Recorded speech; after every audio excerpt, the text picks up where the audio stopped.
They were a force of over 10,000 men, mostly Irish Catholics. During the War of Independence, some 525 of them were killed in assassinations, ambushes and attacks on their barracks. The escalation of that IRA campaign resulted in the introduction of another force, the notorious Black and Tans. Today there are divisions as to whether the RIC, linked to the Black and Tans and atrocities, should be commemorated. Commemoration should be a celebration of a person or an event in history that obviously needs to be celebrated. This is something that certainly should not be celebrated.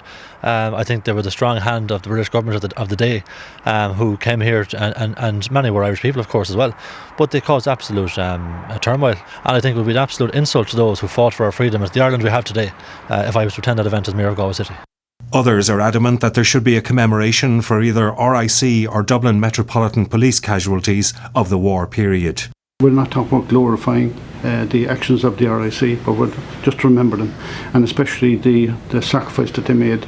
439 Irish-born RIC men were killed on duty between 1836 and 1922. For me, there's hope that there can be reconciliation. It's another generation. Some historians see the legacy in another context. I think there's a very clear demarcation being made here.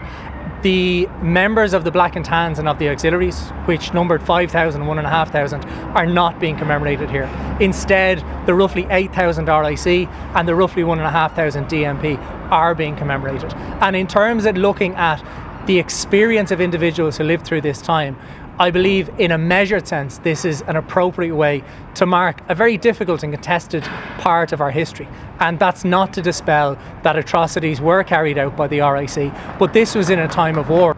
The fact that the event here at Dublin Castle has generated such controversy already is perhaps an indication of how difficult such commemorative events will be in the coming months and years. Donald Byrne, RTE News, Dublin Castle.